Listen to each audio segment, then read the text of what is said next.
అందరికీ నమస్కారం. Welcome to our YouTube channel Telugu కథలు.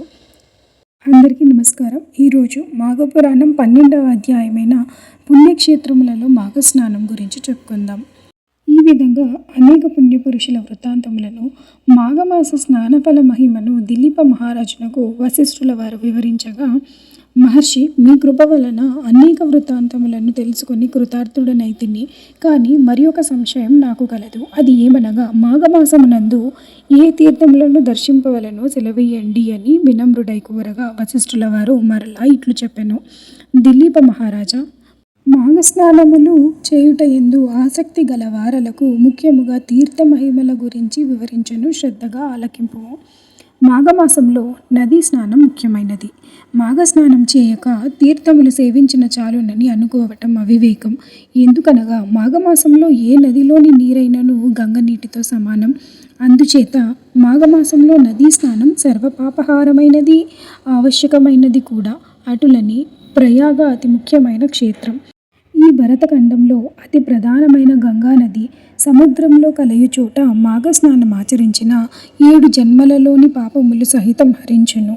మాఘమాసంలో నదీ స్నానంతో పాటు విష్ణు దేవాలయాలు, మహేశ్వరాలయాలు మొదలగు 360 పుణ్యక్షేత్రములు దర్శించిన ఎడల గొప్ప ఫలం కలుగుటయేగాక మరల జన్మ అనేది ఉండదు. ఇక త్రయంబకమును ఒక ముఖ్యమైన క్షేత్రం గలదు. అది పడమట కనుమల దగ్గరనున్నది. అచటనే పవిత్ర గోదావరి నది జన్మించినది. గౌతముడు తన గోహత్య దోషమును పోగొట్టుకొనుటకు ఈశ్వరుని గురించి ఘోర తపస్సు చేసి గోదావరిని గోహత్య జరిగిన ప్రాంతమునకు ప్రవహింపజేసినాడు. అదియునుగాక మాఘమాసంలో గోదావరి నది యందు స్నానం చేసిన ఎడల సకల పాపములు తక్షణం హరించిపోవుటయేగాక ఇహమందు పరమందు సుఖపడుదురు. గౌతమి నదిలో మరికొన్ని ప్రసిద్ధములకు ఉపనదులు కూడా కలిసి తమ తమ స్నేహ సౌభ్రాతృత్వాన్ని చాటుకున్నవి. అటులని పరంతప అను ఉపనది ప్రవహించే చోట కూడా శివుడు లింగాకారముగా వెలసి ఉన్నాడు. దానికి ఆవలగా ప్రభావం అను క్షేత్రం గలదు. ఆ క్షేత్రం బ్రహ్మహత్య మహాపాపములను సహితం పోగొట్టగలదు. ఇందుకొక ఇతివృత్తాంతం గలదు. సావధానుడివై ఆలకింపుము.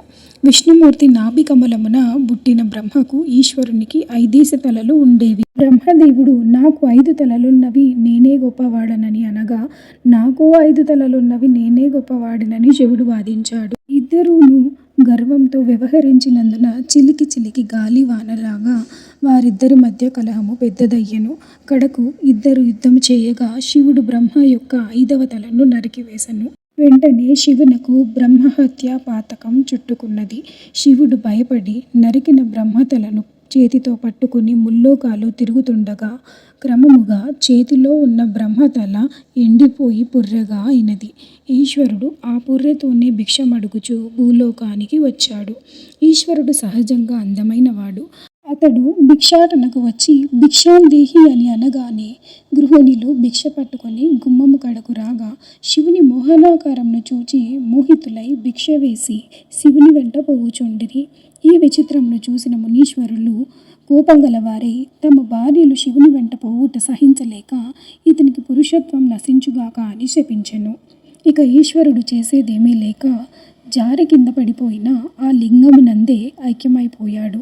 అటులా లింగాకారంగా మారినందున ఎనలేని తేజస్సుతో ఆ లింగము ప్రకాశించుచుండెను. 1,000,000 సూర్యుల తేజస్సు కలిగి ప్రళయం సంభవించునా అని అన్నట్లు భయంకరంగా ఉండెను. బ్రహ్మ విష్ణువు శివుని వద్దకు వచ్చి వారిని ఓదార్చి ప్రయాగ క్షేత్రం వెళ్ళిరి.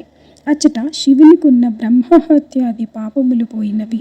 ఆ విధంగా భూలోకమునకు వచ్చిన శివుడు అప్పటి నుండి లింగాకారంగా మారినందున భక్తులు ఆ లింగమునే పూజించుచు శివ సాన్నిధ్యాన్ని పొందగలుగుచున్నారు. ఇంతటితో మాఘపురాణం 12వ అధ్యాయం సంపూర్ణం. మరలా 13వ అధ్యాయంతో కలుసుకుందాం.